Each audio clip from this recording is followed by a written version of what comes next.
அயோத்தியா அப்படிங்கிறது வந்து இந்த பாட்டு பாடும்போது சாக்கேத்த ராமா அப்படின்னு வரும்.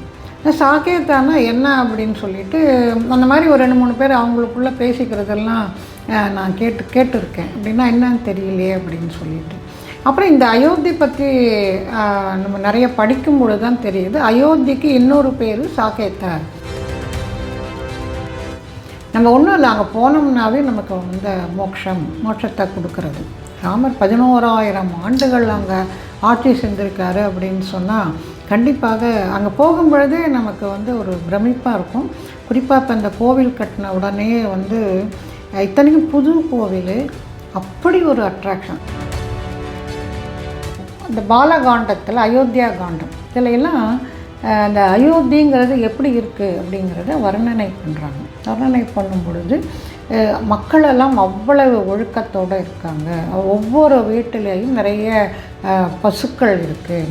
இது எதுக்குமே யாருமே ஒருத்தர் சண்டை போட மாட்டாங்க.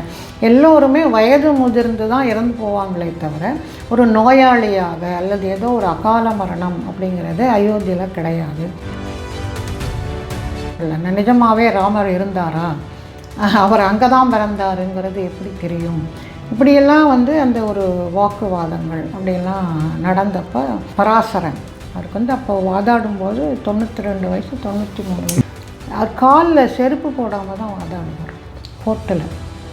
அப்போ ஒரு ஜட்ஜே சொன்னாராம், சார் நீங்கள் உட்காந்துட்டு பேசுங்க சார். பேசி 5 மணி நேரம் 6 மணி நேரம்லாம் வாதாடி இருக்கார். ஒரு நீண்ட சட்ட போராட்டம் நடந்த பிறகு கடைசியாக நம்ம இதில் ஜெயிச்சு இங்கே இந்த இடத்துல ராமர் பிறந்தார் அப்படிங்கிறத நிரூபணம் பண்ணியிருக்காங்க. நேற்று ஒரு அரச கட்டளை ஒன்று நான் சொன்னேன், இந்த மாதிரி இது செய்யக்கூடாது அப்படின்னு சொல்லிட்டு. ஆனால் லக்ஷ்மணன் அந்த கட்டளையை மீறி விட்டான். என்ன தண்டனை கொடுக்கலாம், அந்த அரசவையை ஸ்தம்பிச்சு போயிடுறது. ஏன்னா அரச கட்டளையை மீறினால் மரண தண்டனை தான். லக்ஷ்மணனுக்கு எப்படி மரண தண்டனை கொடுக்க முடியும், யார் கொடுக்க முடியும்? ராமருக்கு வசிஷ்டரை கேட்குறாரு, குலகுருவாக இருக்கீங்க, நீங்கள் சொல்லுங்கள் என்ன அப்படின்னோடனே அவர் மென்று முழுங்கிண்டு மரண தண்டனை அப்படின்ன உடனே அப்போது லக்ஷ்மணன் சொல்கிறாரு, இல்லை நானே என்னுடைய மரணத்தை நான் ஏற்றுக்கிறேன் அப்படின்னு சொல்லிவிட்டு அவர் என்ன பண்ணால் நேராக போய் சரவி நதியில் மூழ்கி அவர் இறந்து போயிட்டார். சுமித்ராட்ட லக்ஷ்மணன் வனவாசம் போகும்பொழுது, அம்மா நான் அண்ணனோட போயிட்டு வரேன் அப்படின்னு பயந்துட்டே, எங்கே வேணாம் அதெல்லாம் நீ சும்மா வீட்லேயே இரு அப்படின்னு சொல்லிவிடுவாளோன்னு பயந்துட்டே சொல்லும்போது சரி போயிட்டு வா அப்படின்ட்டு அவள் சொல்லிவிடுவாள். நகரும்போது லக்ஷ்மணா அப்படின்னு சுமித்ரா கூப்பிடுவான். ஒரே பயம் வந்துடும். நம்மளை வந்து இல்லை செகண்ட் தாட் ஏதாவது வந்து நம்மளை வேண்டான்னு சொல்லிவிடுவாளோ அப்படின்னு சொல்லிட்டு பயந்துட்டு அவர் அப்படியே நிற்பார். திரும்பி பார்க்காம அப்படியே நிற்கும் பொழுது சுமித்ரா சொல்லுவா, நீ வந்து ராமனோட தம்பியா நீ அங்கே போகக்கூடாது வனவாசத்திற்கு, நீ வந்து அவனுடைய பணியாளாக போகணும். காட்டில் ஏதாவது பிரச்சனை வந்தது, ராமனுக்கு ஏதாவது தீங்கு வந்ததுன்னா முதல்ல நீ உயிரை விட்டுரு.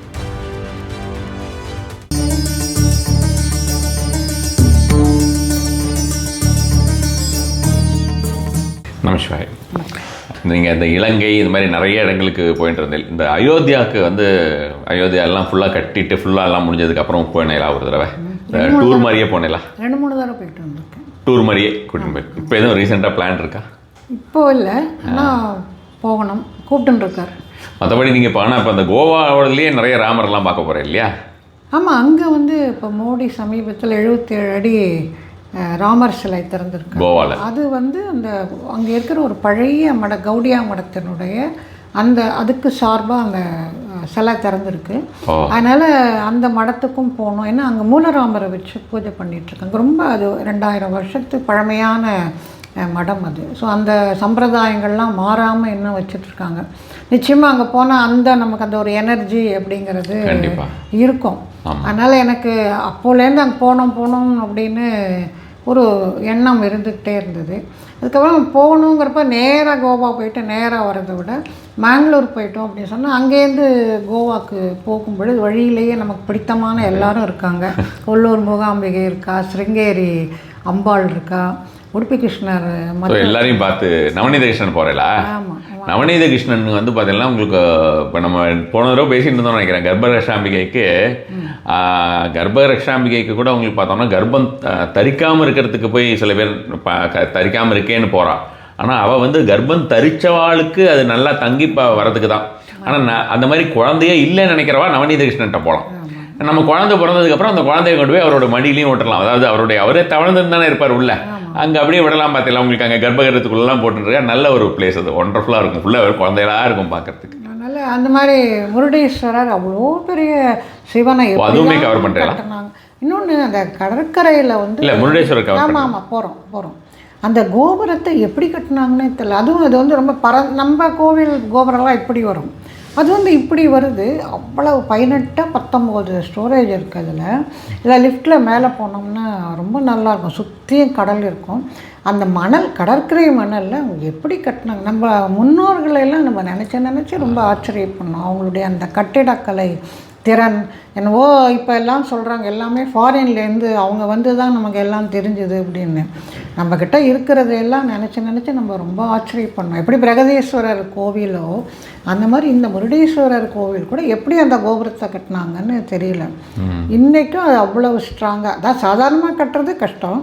ஒரு கடற்கரையில், அதுவும் பக்கத்தில், நான் 3 பக்கமும் கடல். அப்படி ரொம்ப பழசா, அது ரொம்ப பழைய கோவில். பட் அதில் வந்து சிவரூபம் மட்டும்தான் இப்போ புதுசு, சிலை புதுசு. அது வந்து புதுசாக இப்போ வச்சுருக்காங்க. பட் அந்த கோவில் வந்து ரொம்ப பழமையான கோவில். முருடேஸ்வரருங்கிறவர் ரொம்ப பழமையானவர்.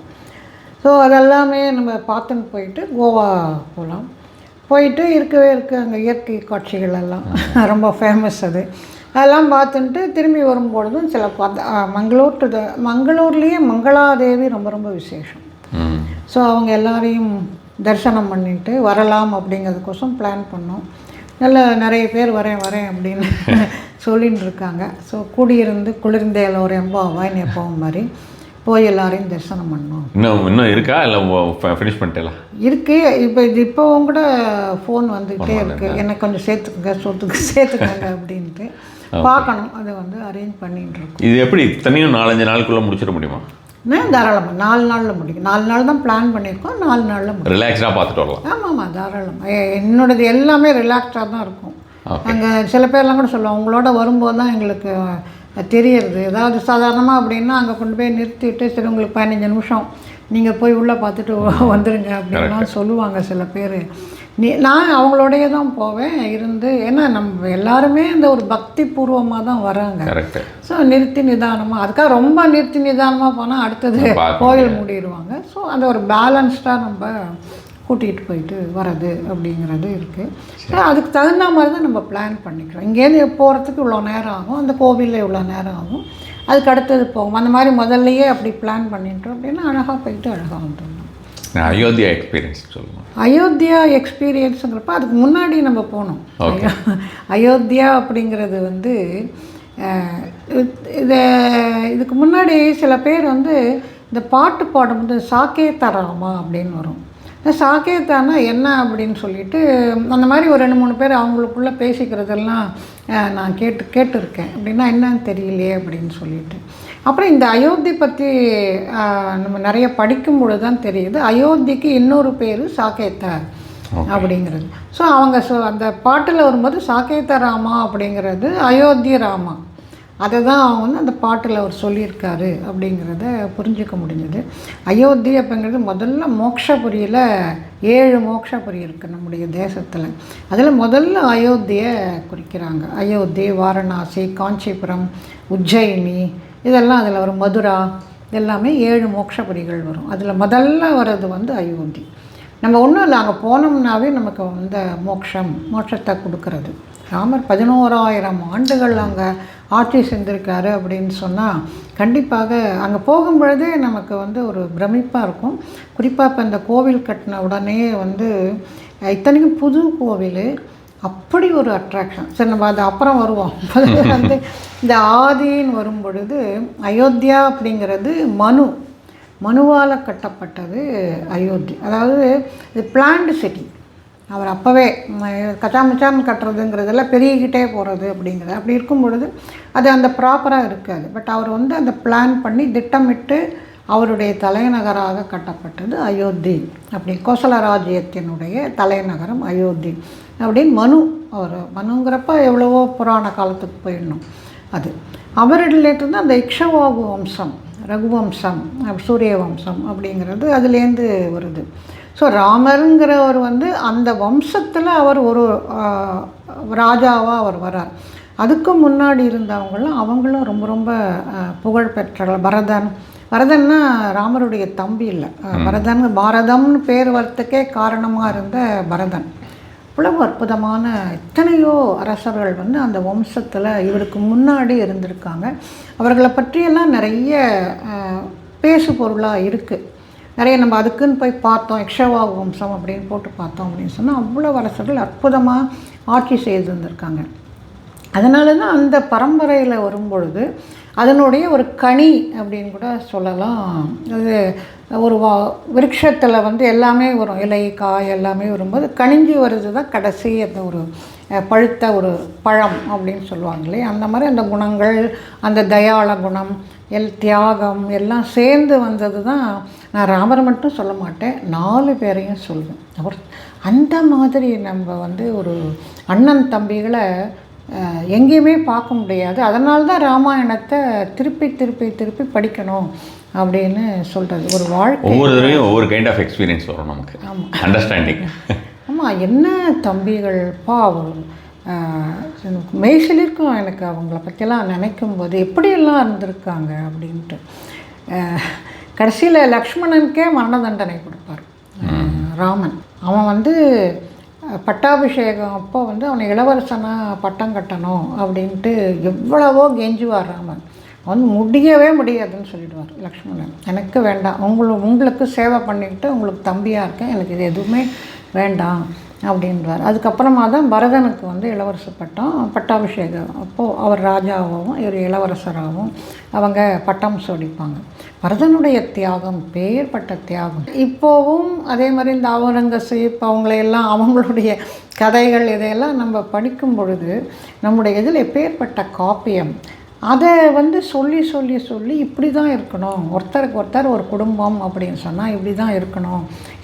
இந்த மாதிரி கைகை மாதிரி ஒருத்தர் இருக்கலாம், கூனி மாதிரி ஒருத்தர் இருக்கலாம்.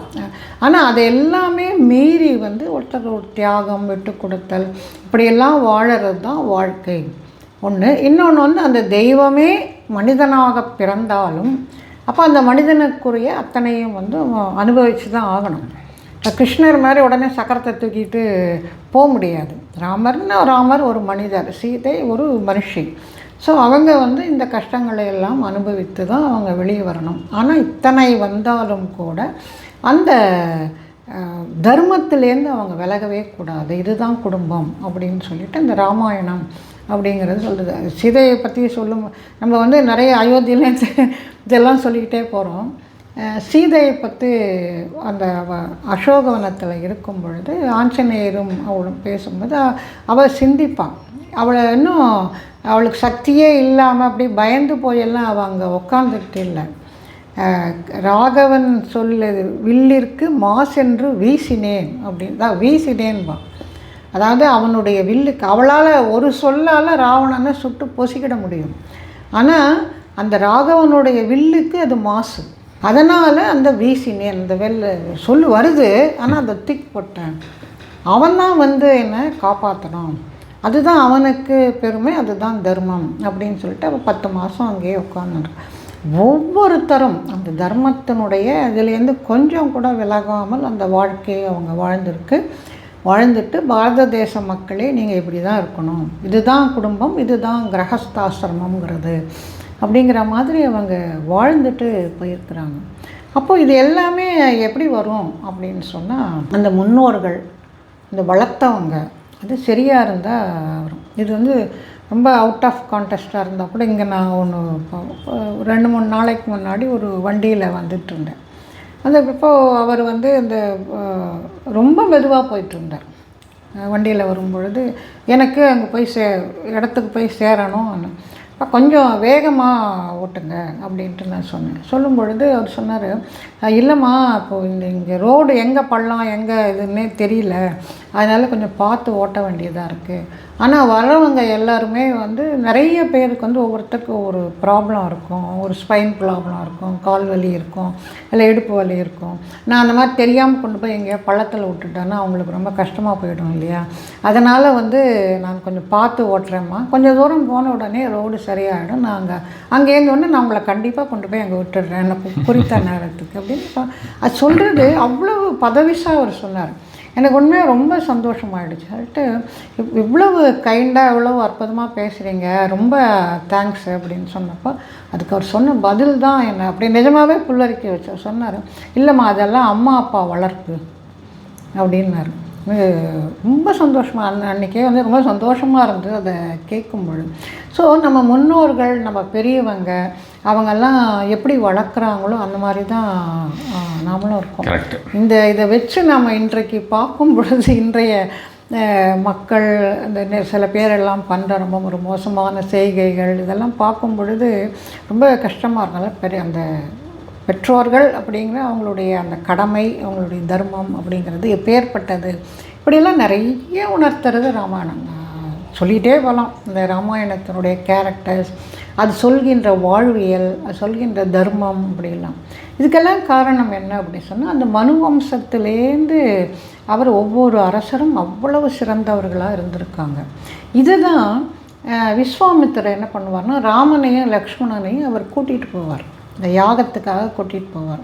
அவர் வந்து அரசவையில் தயரதன்கிட்ட சொல்லுவார், இந்த மாதிரி எனக்கு என்னோடய யாகம் அசுரர்களால் தடைப்படுது, நீ ராமனை கூட நான் கூட்டின்னு போய் அவனை வச்சுக்கிட்டு என்னோடய யாகத்தை முடிக்கிறேன்பது. அசுரதுக்கு ஓன்னு அழுவார். ஏன்னா அவர் பிள்ளை மேலே அவ்வளவு உயிர் இருக்கு. அவன் சின்ன பையன். ஸோ அவனை கூட்டின்னு பண்ணி நான் வரேன், உங்களுக்கு எவ்வளவு படை வேணும்னு சொல்லுங்கள், அத்தனையும் கூட்டிகிட்டு நான் வந்து காப்பாற்று, அதெல்லாம் வேணாம், எனக்கு ராமர் தான் வேணும் அப்படின்னு கேட்பார். அதுக்கப்புறமா தான் வசிஷ்ட முனிவர் வந்து தசரதரை சமாதானப்படுத்தி, இல்லை உனக்கு தெரியாது ராமனை பற்றி அவன் கூட்டின்னு போட்டோம் அப்படின்னு. அப்போ ராமன்னா உடனே லக்ஷ்மணன் நிழல் போல் வந்துடுவான்.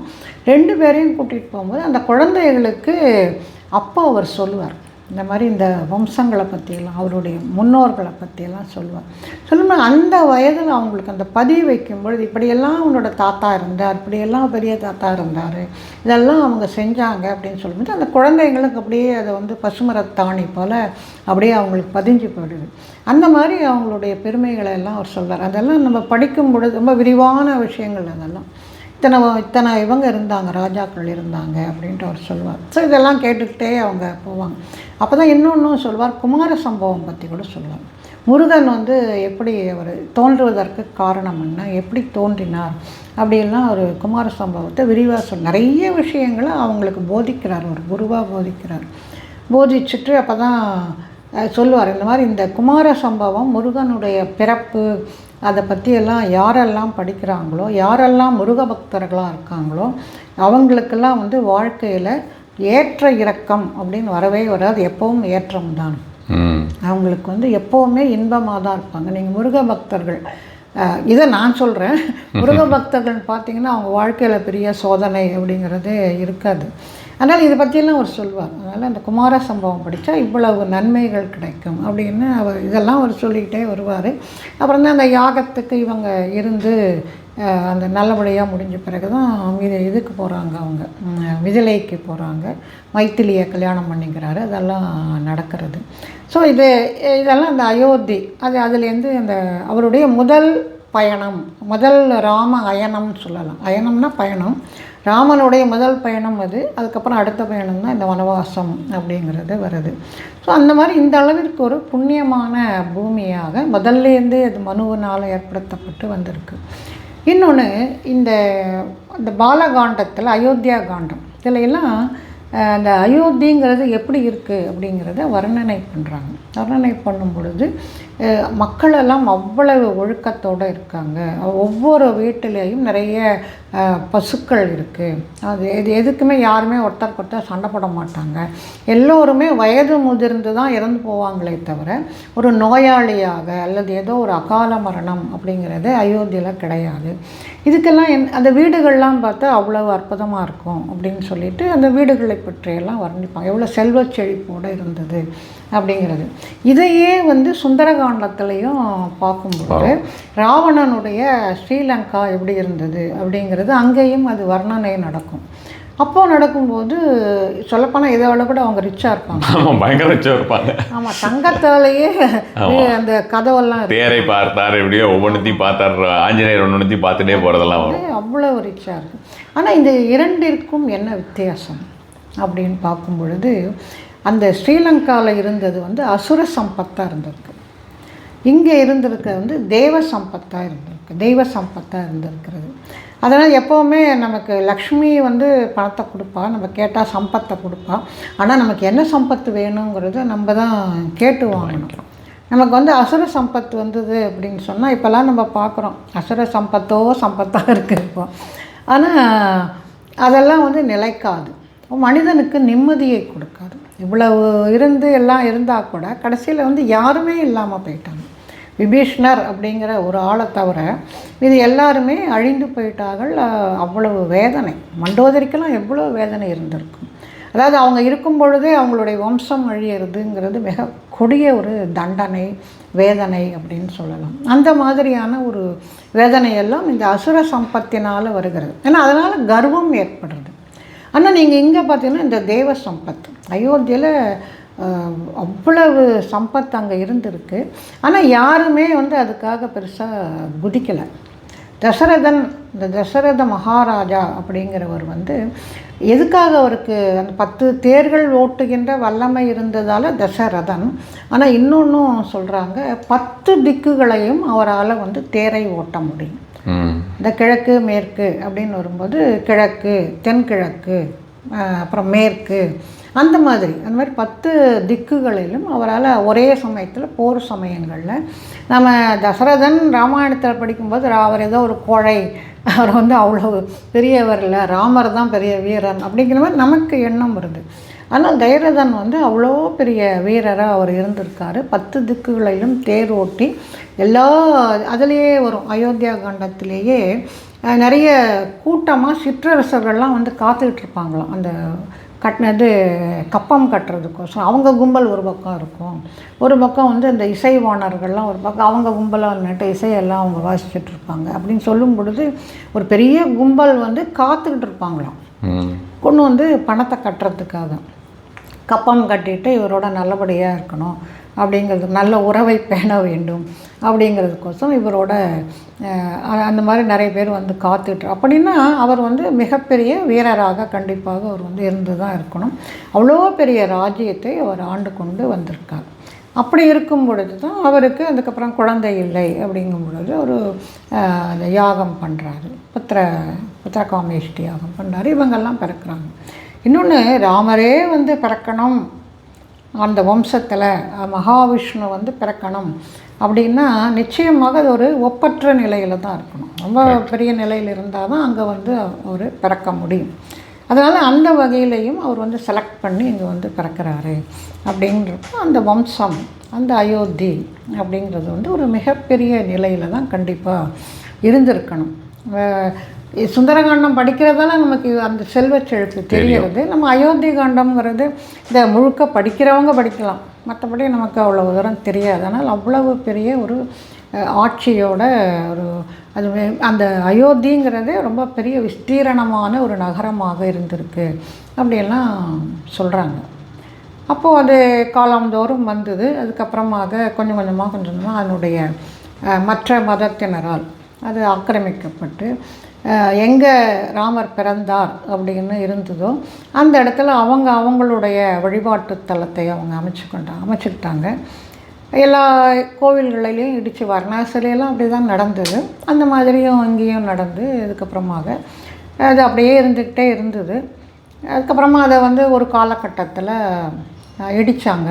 அந்த வழிபாட்டு தலத்தை இடித்த பிறகு அது ஒரு பெரிய ஒரு வெடிப்பாக ஏற்பட்டது அந்த சமயத்தில். சரி, இனிமேல் வந்து இவங்களா அவங்களா அப்படிங்கிற மாதிரியான ஒரு நிலை ஏற்பட்ட போது அப்புறமா அது நீதிமன்றத்துக்கு போச்சு. நீதிமன்றத்துக்கு போய் அது யாருக்கு, அதுக்கான ஆதாரங்கள் என்ன, நிஜமாகவே ராமர் இருந்தாரா, அவர் அங்கே தான் பிறந்தாருங்கிறது எப்படி தெரியும், இப்படியெல்லாம் வந்து அந்த ஒரு வாக்குவாதங்கள் அப்படியெல்லாம் நடந்தப்போ நம்முடைய வழக்கறிஞர், தமிழ்நாட்டு வழக்கறிஞர் பராசரன். அவருக்கு வந்து அப்போ வாதாடும்போது 92 வயசு 93 வயசு. இங்கே தான் இருக்காருன்னு நினைக்கிறேன் இல்லையா? அவர் சென்னை தான் நினைக்கிறேன். ஆமாம். அப்போது அவர் காலில் செருப்பு போடாமல் தான் வாதாடுவார் கோர்ட்டில். அப்போ ஒரு ஜட்ஜே சொன்னாராம், சார் நீங்கள் உட்காந்துட்டு பேசுங்க சார், நான் 5 மணி நேரம் 6 மணி நேரம் ஒரு அப்போ எவ்வளவு அந்த தகவல்களை எல்லாம் திரட்டி அவர் வந்து அந்த பேசுகிறார். பேசி 5 மணி நேரம் 6 மணி நேரம்லாம் வாதாடி இருக்கார். ஒரு நீண்ட சட்ட போராட்டம் நடந்த பிறகு கடைசியாக நம்ம இதில் ஜெயிச்சு இங்கே இந்த இடத்துல ராமர் பிறந்தார் அப்படிங்கிறத நிரூபணம் பண்ணியிருக்காங்க. அவங்க வேதத்துலேருந்தெல்லாம் எடுத்து கோட் பண்ணியிருக்காங்க, ராமாயணத்தில் கோட் பண்ணியிருக்காங்க. ராமாயணத்திலேயே அவர் சொல்கிறார் வால்மீகி, இத்தனை தூரம் இத்தனை விஸ்தீரணத்தில் இந்த இடத்துல அந்த அரண்மனை இருந்திருக்கு. அதெல்லாம் அவங்க ரொம்ப விரிவாக பேசுகிறார்கள் அந்த காப்பியத்தில். பேசும்போது அதையெல்லாம் வச்சு பார்க்கும்பொழுது இந்த குறிப்பிட்ட இடத்துல தான் அந்த அரண்மனை இருந்திருக்கு, இந்த இடத்துல தான் ஒரு அரண்மனைன்னு அங்கே தான் ராமர் பிறந்திருப்பார், வேற எங்கே பிறந்திருக்க முடியும். ஸோ அந்த மாதிரி அவங்க எல்லாவற்றையும் சொல்லி அவங்க நிரூபணம் பண்ண பிறகு அதுக்கப்புறமாக ஜெயிச்சு அதுக்கப்புறம் மிகப்பெரிய இதெல்லாமே ஒரு ராமருடைய அருள் அப்படின்னு, அதாவது மிகச்சரியாக அந்த காலகட்டத்தில் இப்போ இருக்கிற அந்த மத்திய அரசும் அங்கே இருக்கிற உத்தரப்பிரதேசத்துலேயும் அந்த ஒரு முதல்வர் வந்தது, யோகி ஆதித்யநாத் வந்தது, இதெல்லாமே நடந்தது. ஸோ அதனாலே ரொம்ப வேகமாக அங்கே கோவில் அப்படிங்கிறத கட்ட முடிஞ்சது. இல்லைன்னா ரொம்ப ஒரு விசேஷம் அப்படின்னு சொன்னால் அது ஒரு புதிய கோவில். ஆக்சுவலாக நான் போனப்பெல்லாம் வந்து இப்போ 2-3 தடவை நான் அதுக்கப்புறம் போயிட்டு வந்தேன். இன்னும் முழுமையாக கட்டி முடியல. இப்போ தான் கட்டி முடிச்சிருக்காங்க, சமீபத்தில் தான் கட்டி முடிச்சிருக்காங்க. இன்னும் அதை விஸ்தீரணம் பண்ணிக்கிட்டே இருக்காங்க. ஆனாலும் அது எப்படி ஒரு மார்பிள் ஸ்டோனுக்கு அவ்வளோ ஒரு ஈர்ப்பு சக்தி இருக்கும் அப்படிங்கிறது உண்மையாகவே ரொம்ப ஒரு ஆச்சரியமாக இருக்குது. அதை போகிறவங்க எல்லாருமே ஜெய் ஸ்ரீராம் ஜெய் ஸ்ரீராம் அப்படின்னு சொல்லிட்டு அந்த பெரிய கோவில் 4 கியூ வரிசையில் மக்கள் போய்கிட்டே இருப்பாங்க. அது வெளியே பார்த்திங்கன்னா ரொம்ப விஸ்தீரணமான ஒரு பகுதி. இதை நான் முதலாக போனேன் கோவில் கட்டாததுக்கு முன்னாடி. ஜெய் ஸ்ரீராம் அந்த இது எழுதுறதுக்கோசரம் போனேன். ஜெய் ஸ்ரீராம்னு ஒரு புஸ்தகம், அது வந்து இது 51 சக்தி பீடங்கள் முடித்த பிறகு ராமர் அயோத்தியிலேருந்து இலங்கை வரைக்கும் அவர் எப்படி போனார் அப்படிங்கிறது, அவருக்கு பின்னாடியே எப்படியெல்லாம் போனார், நானும் அதை அப்படியே போய் அதை எழுதினேன். அதில் இந்த சென்னையெல்லாம் வருமா? மார்க சகாயேஸ்வரர்லாம் இல்லை அதெல்லாம் வரதில்லை. அவர் வந்து ஆக்சுவலாக வரும்பொழுது அப்புறமா இதெல்லாம் வந்தது. அவர் எங்கே திரும்பிடுறார் திசை அதை பண்ணி எங்கே மாற்றுறார், சென்னையெல்லாம் வராமல் போகிறார் அப்படின்னு சொன்னால், கர்நாடகாவில் வெஸ்டர்ன் காட்ஸ் இருக்குது, அங்கே மேற்கு தொடர்ச்சி மலைகள், அந்த தருமபுரிக்கும் அந்த பக்கம் அப்படி வரும்பொழுது அந்த இதில் வந்து அவங்க அது வரைக்கும் வராங்க. கிஷ்கிந்தா அதுலேருந்து அவர் பயணப்பட்டு ஆரம்பித்து வரும்போது அந்த மலையை கிராஸ் பண்ணி தான் அவங்க இந்த பக்கம் வரணும். வரும்பொழுது அந்த மலை உச்சியில் லக்ஷ்மண தீர்த்தம்னு ஒன்று இருக்குது.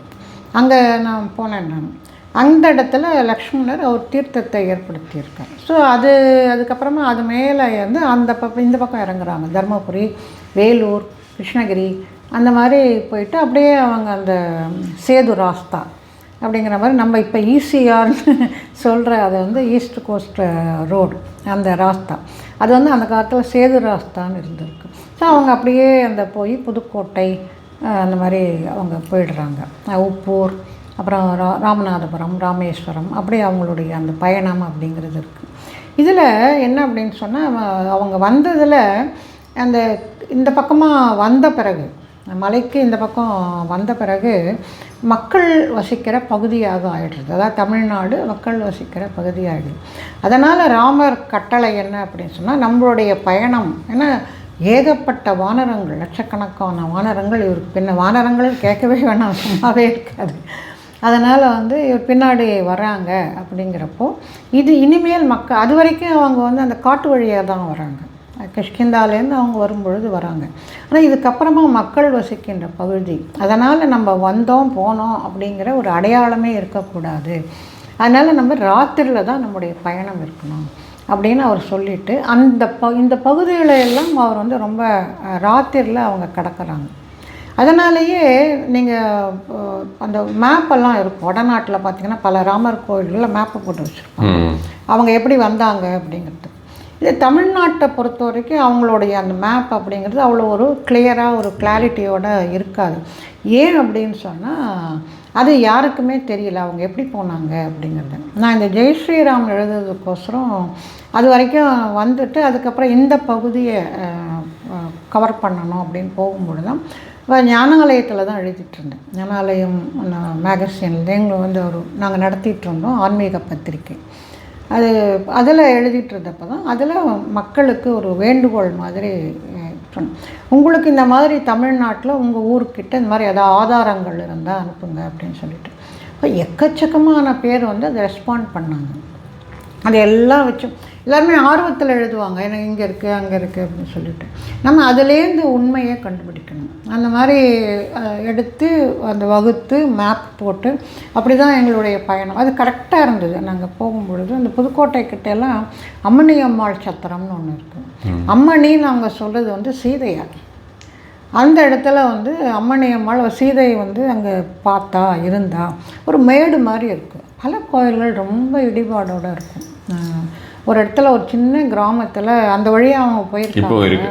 இருக்குது ஒரு வயசானவர் அந்த ராமர் கோவிலில் பூஜை அவரால் நடக்கக்கூட முடியல. ஆனால் அவர் சொல்கிறது இல்லை நான் எங்கள் பெரியவங்க இப்போ அந்த அந்த புதுக்கோட்டை வழியிலேயே புதுக்கோட்டையிலேருந்து ராமேஸ்வரம் போகிற வழியில் அந்த என்னோடய பெரியவங்கள்லாம் இங்கே தான் ராமர் காலடியில் தான் கிடந்தாங்க, நானும் இப்படியே இருந்துடுறேன். அதாவது நான் அந்த முன்னோர்களை பற்றி சொன்னேன் இல்லையா, அதுதான் அதனுடைய சிறப்பு அப்படிங்கிறது. அவர் அப்படியே நாங்கள் எல்லோரும் நமஸ்காரம் பண்ணோம். ராமருக்காகவே அவர் நிச்சயமாக இப்போ இருக்க மாட்டார். அவர் அப்போவே நல்ல வயதான நான் ராமருக்கு ஆராதனை பண்ணிக்கிட்டு அவர் இருந்தார். ராமரெல்லாம் புதுசு, தமிழ்நாட்டுக்கும் ராமருக்கும் சம்மந்தம் இல்லை அப்படியெல்லாம் சொல்கிறாங்க இல்லையா, அதெல்லாம் இல்லவே இல்லை. அதெல்லாம் அதுக்கான நிறைய ஆதாரங்கள் இருக்குது. ராமர் இங்கேயும் வழிபடு தெய்வமாக இருந்திருக்கிறார் அப்படிங்கிறதுக்கு இருக்குது ஆதாரங்கள் கண்ணுக்கு எதிரையே இருக்குது. நாம் கண்ணை மூடிக்கிட்டு சொல்லிக்கிட்டு இருக்கோம், அவ்வளோதான். ஸோ அந்த மாதிரி போனது அவருடைய அந்த வழி அப்படிங்கிறதெல்லாம் ஆதாரங்கள்லாம் இருக்குது. ஸோ இப்போ அயோத்தி அப்படின்னு வரும் பொழுது அந்த ஒரு ஈர்ப்பு சக்தி, அந்த பளிங்கு சிலைக்கு அப்படி ஒரு ஈர்ப்பு சக்தி இருக்கிறத நம்மளால் பார்க்க முடியுது. அந்த கோவில் கட்டணம் அப்படிங்கிறதுக்கோசரம் எவ்வளவோ அவங்க மக்கள்கிட்டேருந்தெல்லாம் திரட்டும் பொழுது நம்ம தமிழ்நாட்டிலேருந்து எல்லாம் கூட நிறைய இந்த செங்கல்கள் ராம ராம அப்படின்னு எழுதி அவங்க நிறைய அனுப்பிச்சு. நான் அந்த ஃபஸ்ட்டு டைம் போனப்போ அதையெல்லாம் பார்த்து அப்படியே ஒரு பெரிய பரந்த வெளியில் அவ்வளவு செங்கல்கள் எல்லாம் ராம ராம ராம ராமன்னு பாடிகிட்டே இருக்குது அந்த செங்கல்லாம். அதையெல்லாம் நான் பார்த்தேன். அப்போது அந்த போன பொழுது இந்த கவர் பண்ணுறதுக்காக போகும்போது அப்போ கோவிலெல்லாம் கட்டலை, இந்த மாதிரியான நிலைகளெல்லாம் இல்லை, எந்த விதமான முன்னேற்றமும் இல்லை. அந்த கேஸும் மெதுவாக நடந்து கொண்டு இருந்தது அந்த டைமில். அப்போ போனப்போ ரொம்ப பெரிய பரந்த வழி, வெயிலான வெயில், மொட்டை வெயில், அப்படியே தலை காஞ்சி போயிடும். அதில் ஒன்றும் நிழல்கள் ஒன்றுமே கிடையாது. ஃபுல்லாக மிலிட்ரி ஆட்கள், அவங்க தான் பாதுகாப்புக்கு அங்கே நிற்பாங்க. நம்ம அது வழியாக தான் போனோம். அப்படி ஒரு அந்த கியூ மாதிரி இருக்கும், அதில் 2 பக்கமும் கட்டியிருப்பாங்க, அதுக்கு உள்ளே போகணும். அது மாதிரி நீண்ட தூரம் போனால் வெயிலான வெயில். அப்படி போகும்பொழுது ஒரு இடத்துல போகிறோம், ஒரு பர்டிகுலர் இடம் போகும்பொழுது அங்கேருந்து அந்த ஜவான் சொன்னார், எங்கம்மா ராமரை பார்க்காம போய்கிட்டே இருக்கீங்க, இல்லைங்க இதை பாருங்கள் அப்படின்னாரு. அப்புறம் பார்த்தா அது ஒரு டென்ட்டு. அந்த டென்ட்டே பழைய துணி, அது எப்போ டென்ட்டை போட்டாங்கன்னு தெரியல. அந்த டென்ட்டு அதாவது நம்ம பார்க்கக்கூடிய மாதிரியே இது இருக்காது. அது நம்ம ஏதோ வெயிலாக இருக்கே, ரொம்ப டயர்டாக இருக்கமே, இந்த நினைப்போடு தான் நம்ம போக தவிர அந்த பக்கம் ஒரு டென்ட் இருக்குது, அதை பார்க்கணுன்னு கூட நமக்கு எந்த விதமான ஒரு கவர்ந்து இழுக்கிற ஒரு தன்மை அங்கே ஒன்றுமே கிடையாது, கவனிக்கிற மாதிரி இருக்காது. அப்புறம் பார்த்தா அந்த டென்ட்டுக்குள்ளே அந்த விக்கிரகங்களும் அவங்க வச்சுருக்காங்க. இருக்கிற விக்கிரகம் இப்போ அந்த விக்கிரகத்தை உள்ளே வச்சுருக்காங்க. அதுதான் சொல்கிறேன், இப்போ இருக்கிறது தான் அந்த விக்கிரகத்தை அப்போ பார்த்தேன் நீங்கள். ஆமாம், ஓகே. அது இப்போ கோவிலுக்குள்ளே வச்சுருக்காங்க. அது காலங்காலமாக வழிபட்டு கொண்டு வந்த அந்த விக்கிரகங்கள். அதை அங்கே வச்சு அந்த டென்ட்டுக்குள்ளே, அந்த பழைய டென்ட்டு, அந்த ஒரு ப்ளூ கலரில் ஒரு டென்ட்டு, இத்து போன டென்ட்டு, அதுக்குள்ளே வச்சு அவங்க ஏதோ ஒரு பூஜை பண்ணிகிட்ருப்பாங்க. அதுக்கு சுற்றி அவரை சுற்றி ஏகப்பட்ட, அது ராஜா இல்லையா, அங்கே ஏகப்பட்ட மிலிட்ரி ஜவான்ஸு. ஏன்னா இது ஒரு பிரச்சனையான இடம் அப்படிங்கிறதால அவ்வளவு மிலிட்ரி ஆட்கள் அங்கே இருப்பாங்க. அப்புறம் அவரை தரிசனம் பண்ணி ரொம்ப வருத்தமாக இருந்தது. இப்போ ஏற்பட்ட ராஜா, அயோத்தி ராஜா, இந்த மாதிரி ஒரு எத்து போன டென்ட்டில் உட்காந்துட்டுருக்காரு அப்படின்னு சொல்லிட்டு ரொம்ப வருத்தமாக இருந்தது. அப்போ போயிட்டு வந்துட்டு தான் அப்புறம் அதுலேருந்து தான் ஆரம்பித்து எழுத ஆரம்பித்தேன். இந்த ஜெய் ஸ்ரீராம் அப்படிங்கிற அந்த பயண அனுபவங்களை எழுதினேன் நான்.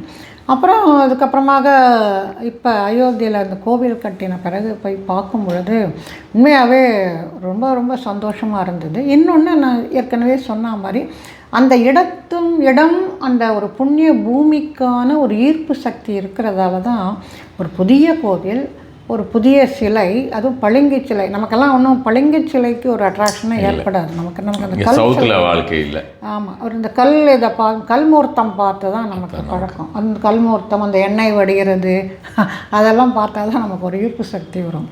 ஆனால் அந்த அவ்வளவு கூட்டமான கூட்டம் ஒவ்வொரு நாளும் அயோத்தியில், சொல்லப்போனால் வாரணாசியை விட அயோத்தியில் கூட்டம் அதிகமாக இருக்குது. அவ்வளவு கூட்டம் வருகிறது. அத்தனை பேரும் இல்லை, நீங்கள் சொல்கிறது இப்போ லேட்டஸ்ட்டாக போனோம் ஆரம்பத்தில் லேட்டஸ்ட்டாக அப்போ ஒன்றும் ஜாஸ்தி இல்லை. ஆரம்பத்தில் இந்த சென்ஸ் இப்போ அந்த கும்பாபிஷேகம் நடந்தது இல்லையா, அதுக்கப்புறம் உடனே போயிருப்பேன் இல்லையா நீங்கள்? ஆமாம் கும்பாபிஷேகம் கோவில் திறந்த பிறகு அதுக்கப்புறமா நான் 3 தடவை போயிட்டு வந்தேன். கூட்டம் ஒவ்வொரு தடவையும் கூட்டம் அதிகமாகிறதே தவிர குறையறதில்லை. அவ்வளவு கூட்டம். இங்கே திருப்பதி மாதிரி நிற்க வைக்கிறாளா எப்படி? இல்லை, அப்படியே போய்கிட்டே இருப்போம். பட் திருப்பதி மாதிரி ஜரகண்டின்னு தள்ளி விட மாட்டாங்க. ஆனாலும் அங்கே ரொம்ப ஒரு மென்மையாக தான் போங்க அப்படின்னு சொல்லுவாங்க. இப்போ நல்லா தரிசனம் பண்ணலாம். ஏன் அப்படின்னா மேலே இருக்கார், நல்ல உயரமாக அவரை வச்சிருக்கிறதால நம்மளால் அந்த தூரத்துலேருந்தே பார்க்க முடியும். மிகப்பெரிய ஹால், பிரம்மாண்டமான ஹாலு. அதற்கு நம்ம படியேறி நம்ம அங்கே போகும் பொழுது நம்மளால் அங்கேருந்தே பார்த்துக்கிட்டே போக முடியும். அங்கேருந்து ஒரு 200 அடி நம்ம நடந்து போகணும், 200-300 அடி நடந்து போகணும். அது 4 கியூ வரிசையாக விட்டுருவாங்க. ஸோ அந்த நடந்து போகும்போது அழகாக நம்ம ராமரை பார்க்கலாம். பாலராமர் தான் அங்கே வச்சுருக்காங்க. ஏன்னா அவர் பிறந்த இடம் அப்படிங்கிறதால அந்த பாலராமர், சீதை கிடையாது, வேறு யாரும் இல்லை, பாலராமரை தான் வச்சுருக்காங்க. நம்ம அருமையாக பார்த்துக்கிட்டே போகலாம். பார்க்க அவ்வளோ ஒரு அழகு ராமர். இந்த கிருஷ்ணர் அழகுன்னு சொல்ல, ராமரே அழகுன்னு தான் சொல்லுவோம். ஆனாலும் அப்படி ஒரு அழகாக அந்த இப்போ இருக்கிற அந்த ஸ்டாச்சு இருக்குது. அவருக்கு கீழே ஏற்கனவே அந்த தலைமுறையாக பூஜிக்கப்பட்ட அந்த விக்கிரகங்களையும் அவங்க வச்சுருக்காங்க. அதையும் பூஜை பண்ணுறாங்க. ஒவ்வொரு நாளும் ஒவ்வொரு அலங்காரம். அதுக்கு எவ்வளவு ஸ்பான்சர் பண்ணுறவங்களாம் இருக்காங்க. அவருடைய உடைக்கு, அலங்காரத்துக்கு, மலர் அலங்காரத்துக்கு குவியறது. அப்படியே இவ்வளவு கூட்டம். சொல்லப்போனால் திருப்பதியை விட கூட கூட்டம் அதிகமாக இருக்குது அப்படின்னு சொல்லலாம். இது ஒரு பக்கம். அந்த அயோத்தியிலேயே அந்த ராமர் கோவிலுக்கு கொஞ்சம் தூரத்தில் ஒரு ஆஞ்சநேயர் கோவில் மேலே ஒரு சின்ன குன்று மாதிரி இருக்காங்க. அந்த குன்றுக்கு மேலே ஆஞ்சநேயர் இருக்கார். என்ன அப்படின்னு சொன்னால், ராமர் அவர் என்ன பண்ணுறார், அந்த இதெல்லாம் முடிஞ்சு அவருடைய அவதார நோக்கமெல்லாம் முடிஞ்சு போயிடுறது. அதுக்கப்புறமா அவர் காலதேவன் வரார். காலதேவன் உங்கள்கிட்ட நான் கொஞ்சம் பேசணும் அப்படின்னு சொல்கிறார் ராமர்கிட்ட. 11,000 ஆண்டுகள் அவர் ஆட்சி புரிஞ்சிட்ருக்கார். காலதேவன் சொல்லும் பொழுது அவர் சொல்கிறாரு, ஒரு கண்டிஷன், நான் உங்கள்கிட்ட பேசும் பொழுது யாருமே உள்ளே வரக்கூடாது, கதவை திறந்து நம்ம கதவை மூடிட்டு தான் நம்ம பேசணும், இது பிரபஞ்ச ரகசியம் அப்படின்னு சொன்ன உடனே சரி அப்படின்னு சொல்லிட்டு அப்போ என்ன பண்ணால் லக்ஷ்மணரை கூப்பிடுறார் ராமர். கூப்பிட்டு நீ வெளியே காவலுக்கு நில்லு, நாங்கள் 2 பேரும் பேசணும், நாங்கள் 2 பேரும் வெளியே வர்ற வரைக்கும் நீ யாரும் உள்ளே வராமல் பார்த்துக்கோ அப்படின்னு சொல்கிறார். சரின்னு சொல்லிட்டு 2 பேரும் உள்ளே போயிடுறாங்க. அப்போது காலதேவன் சொல்கிறாரு, பிரபஞ்சம் எல்லாத்தையும் பற்றி பேசிட்டு அவர் யார், ராமர் யார் அப்படிங்கிறதையும் சொல்கிறார். நீ மகாவிஷ்ணு, அதனால் உன்னுடைய நீ இங்கே எதுக்காக அதெல்லாம் சொல்கிறார் அவர். அதெல்லாம் முடிஞ்சது, அதனால் நீ திருப்பியும் விஷ்ணு லோகம் போகணும், பார்க்கடலுக்கு நீ போகணும், வைகுண்டம் போகணும் அப்படியெல்லாம் சொல்லும். அதுக்கான காலகட்டங்கிறது வந்துடுச்சு. இவர் பணிவாக எல்லாம் கேட்டுருக்கார். ஆனால் எப்போவுமே ஒரு சம்பவம்னா அதுக்கு ஏதாவது ஒரு இது வரணும் இல்லையா? அதனால் அப்போ தான் துர்வாசர் வரார். துர்வாசர் நேராக நான் உடனே ராமரை பார்க்கணும் அப்படின்னு சொன்ன உடனே லக்ஷ்மணர் ரொம்ப பணிவாக சொல்கிறாரு, ஒரு ரொம்ப முக்கியமான ஒரு பேச்சுவார்த்தை நடந்துக்கிட்டு இருக்கு, கொஞ்சம் நேரம் இருங்க, நான் உள்ளே போய் அண்ணன்ட்ட சொல்லி நான் உங்களை உள்ளே வரேன். அதெல்லாம் முடியாது, நான் இப்போவே பார்த்தாகணும் அப்படிங்கிறார். துர்வாசருக்கு கேட்கவே டபக்குன்னு கோபம் வந்துடும், அவருக்கு சபிச்சிடுவார்.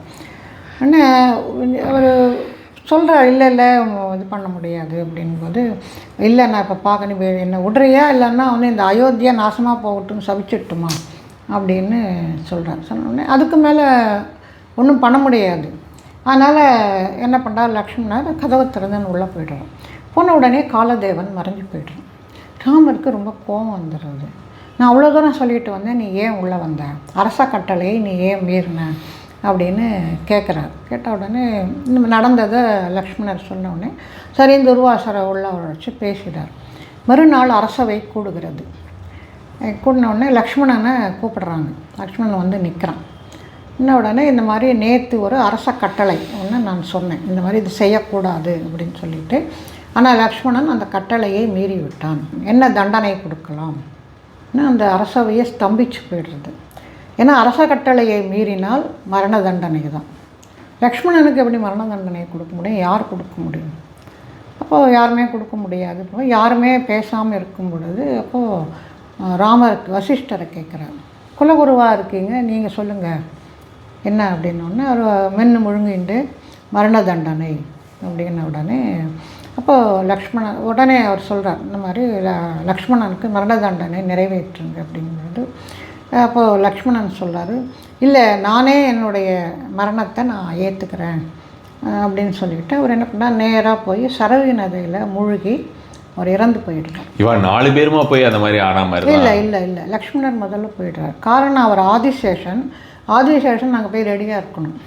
இவர் வந்தார்னா வைகுண்டத்தில் திருப்பார்கடலில் மகாவிஷ்ணு பள்ளி கொள்வதற்கு ஆதிசேஷன் ரெடியாக எடுக்கணும் இல்லையா.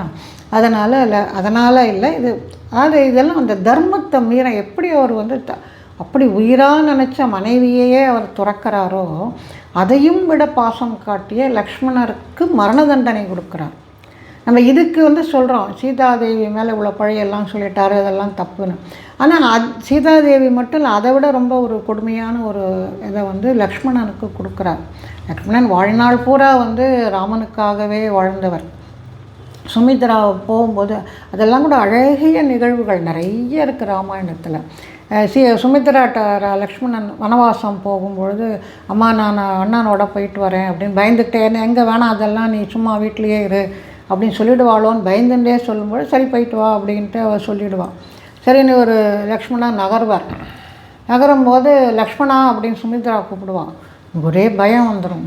நம்மளை இல்லை செகண்ட் தாட் ஏதாவது நம்மளை வேண்டான்னு சொல்லிவிடுவாளோ அப்படின்னு சொல்லிட்டு பயந்துக்கிட்டு அவர் அப்படியே நிற்பார். திரும்பி பார்க்காம அப்படியே நிற்கும் பொழுது சுமித்ரா சொல்லுவா, நீ ராமனோட தம்பியா நீ அங்கே போகக்கூடாது வனவாசத்திற்கு, நீ அவனுடைய பணியாளாக போகணும். இப்படி பாருங்கள் என்ன மாதிரியான கேரக்டர்ஸ் ஒவ்வொருத்தரும். நீ வேலைக்காரனாக ராமனோட போ. காட்டில் ஏதாவது பிரச்சனை வந்தது, ராமனுக்கு ஏதாவது தீங்கு வந்ததுன்னா முதல்ல நீ உயிரை விட்டுரு அப்படின்னு சொல்லி அனுப்புவான். அதுதான் அவர் தூங்கவே இல்லை ஃபுல்லாக அப்படின்ற மாதிரியான எப்பேற்பட்ட ஒரு தாய், எப்பேற்பட்ட ஒரு பிள்ளை. அப்படி இருந்த லக்ஷ்மணனுக்கு மரண தண்டனை கொடுக்குற காரணம் ராஜநீதி. அவர் ராஜா, அப்போ அவருக்குள்ளே எவ்வளோ வேதனைகள் இருக்கும். அவர் எதுவுமே இது இல்லாமல் அந்த ராஜநீதியோடு இருக்கார். அதுக்கப்புறமா தான் அவங்க எல்லாருமாக முதல்ல இவங்க 3 பேருமாக சேர்ந்து சரை நதியில் மூழ்கி இவங்க வைகுண்டம் போகிறதாக அது. ஆனால் அயோத்தி மக்கள் எல்லாருமே நாங்களும் வருவோம் அப்படின்னு சொல்லிட்டு எல்லா அயோத்தி மக்கள் அத்தனை பேரும் அதில் இருக்கலாம், சின்ன குழந்தைகள்லாம் வேணால் இருக்கலாம். ஏன்னா அப்போ எல்லாருமே பூண்டோடு அழிஞ்சு போச்சுன்னு சொல்ல முடியாது. அப்படி சொல்லப்படுகிறது. அயோத்தி மக்களும் சேர்ந்து அந்த ஒரு இதில் கரையில் சரையு நதிக்குள்ளே எல்லாருமே மூழ்குகிறார்கள். மூழ்கி அவர் வைகுண்டம் போகிறாரு. சங்கு சக்கரமாக பரதனும் சத்ருக்னனும் ஆறாங்க. ஆதிசேஷன் ஏற்கனவே அங்கே இருக்கார். ராமர் மகாவிஷ்ணுவாக அங்கே பள்ளி கொள்கிறார். அப்படிங்கிற மாதிரி அந்த அயோத்தியனுடைய அந்த சரித்திரம் அப்படிங்கிறது முடியும். அப்போது ஆஞ்சநேயர் இருக்கார். ஆஞ்சநேயர் பகைவர் கால் கழியாக தான் உட்காந்துருக்கார்.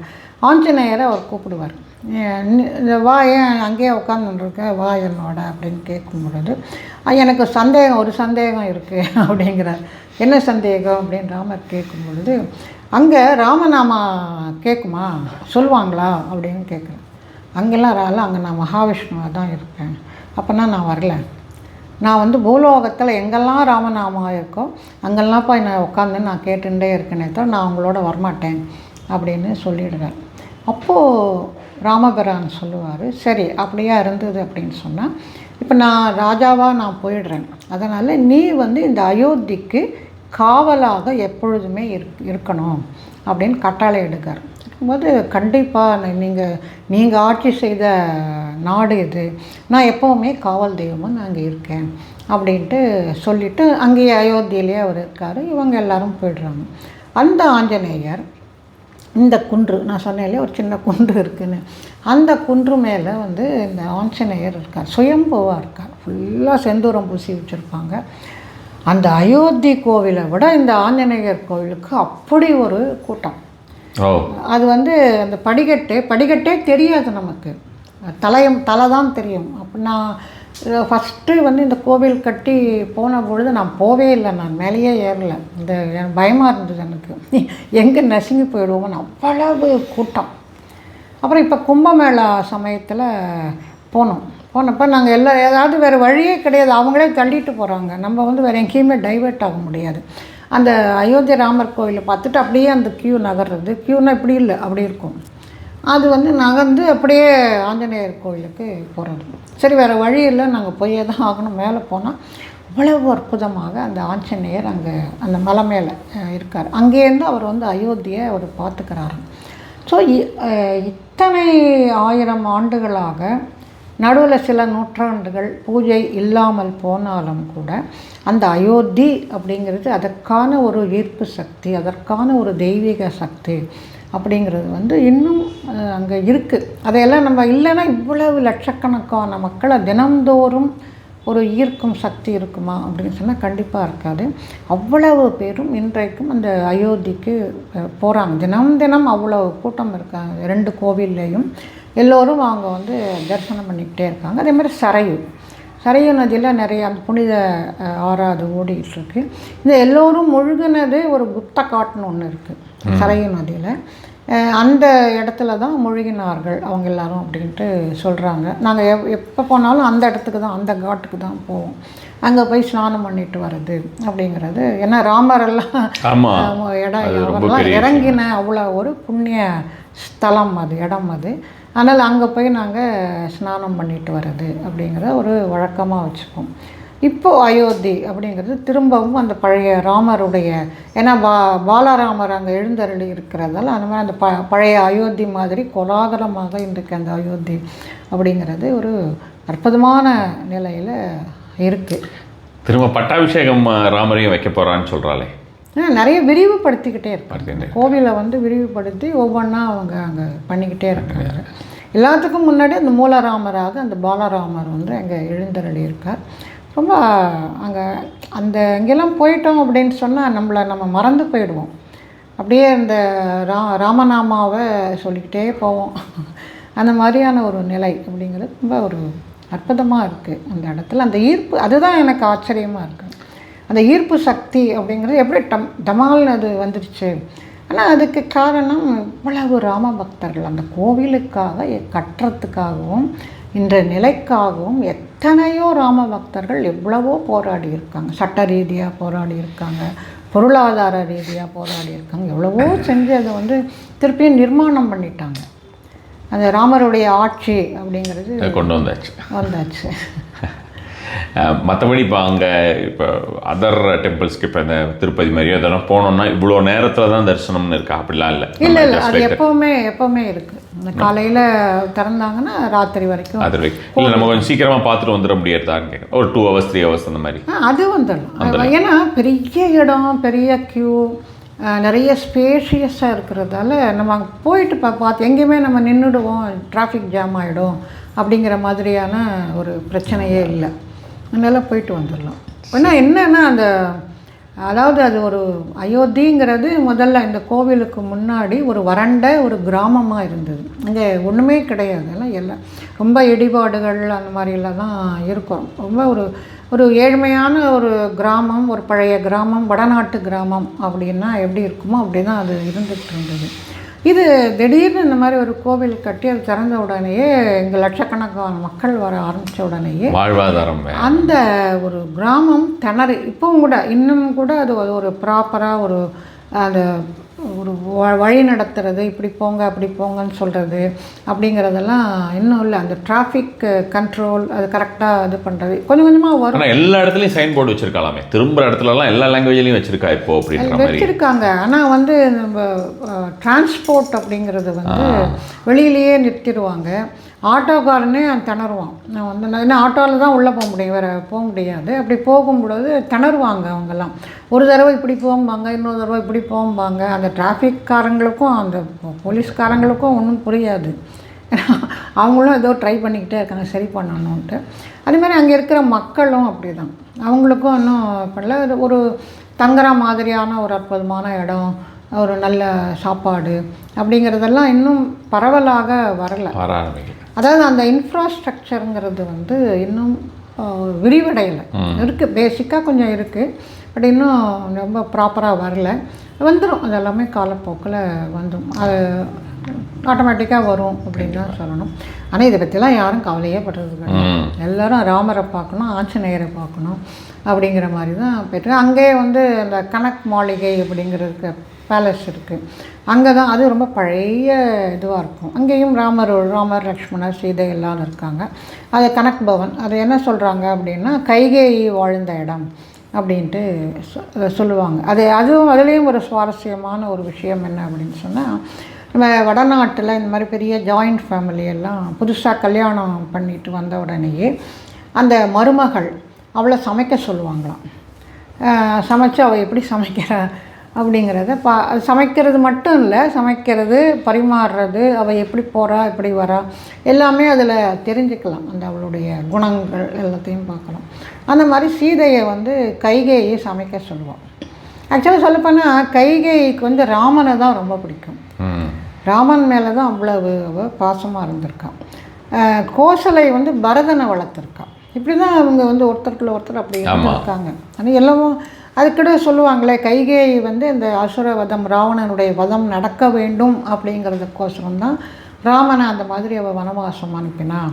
அதனால் அவள் வந்து 14 ஆண்டுகள் வந்து அவள் ஒரு துறவி மாதிரி அவள் இருந்தா அப்படின்லாம் ஒரு தியாகி, பழிச்சொல் ஏற்றுக்கொண்ட தியாகி அப்படின்னு அவளை சொல்லுவாங்க. அதனால் அவள் சீதை தன்னுடைய பிரிய ராமனுடைய மனைவி அப்படின்னோடனே அவளை சமைக்க சொல்கிறாள். அவளுடைய அந்த கனக் பவனில் சமைக்க சொல்லும் பொழுது சீதை நல்லா சமைச்சு எல்லாருக்கும் அந்த பரிமாறுறது எல்லாமே பண்ண உடனேயே கைகேயிக்கு ரொம்ப சந்தோஷமாயிடும். அவள் என்ன பண்ணுவாளாம், அந்த கனக் பவனையே சீதைக்கு பரிசாக கொடுத்துருவாளாம், அந்த பேலஸை. அந்த மாதிரி இதெல்லாமே வால்மீகி பார்க்கலாம் தாராளமாக பார்க்கலாம். இதெல்லாம் அந்த வால்மீகி கவர்மெண்ட் ஓண்டு, இப்போ அதுக்கு இல்லை டெம்பிள் ஓண்டு அந்த மாதிரியா? இல்லை, டெம்பிள் ஓண்டு. அவங்கவுங்க அங்கங்கே அது கோவிலை வச்சுருக்காங்க. யாரும் அதுக்கு மற்றவங்க இன்டர்ஃபியர் பண்ணுறதில்ல, அவங்கவுங்க ஒன்றா வச்சுருக்காங்க. பெரிய கோவில் அது, ரொம்ப நல்லாயிருக்கும். உள்ள ராமர் லக்ஷ்மணர் சீதையெல்லாம் ரொம்ப அற்புதமாக இருப்பாங்க. அந்த இடம் வந்து அந்த மாதிரி கைகேயினுடைய மாளிகை அப்படின்னு சொல்லுவாங்க. நம்ம அங்கங்கே சிறிய இந்த மாதிரியான நினைவு சின்னங்கள் மாதிரியெல்லாம் நிறைய, இது தவிரவே நிறைய கோவில்கள், சின்ன கோவில்கள் நிறைய இருக்குது. அந்த கோவில் காலாராமர், பாலராமர் இப்படியெல்லாம் நிறைய கோவில்கள் வச்சுருப்பாங்க. அந்த கோவில்களுக்கெல்லாம் போகலாம், போய் பார்க்கலாம். நம்ம நிறைய இருக்குது பார்க்க வேண்டிய ஸ்தலங்கள் அப்படின்றது. அது மாதிரி இங்கேருந்து ஒரு பெரிய மணி, இப்போ இல்லை, இப்போ அந்த மணியை கோவிலுக்கு கொடுத்தாச்சு. அந்த பெரிய மணியவே அவங்க கண்காட்சியாக வச்சுருந்தாங்க. நம்ம தமிழ்நாட்டிலேருந்து அவங்க அனுப்பியிருந்தாங்க.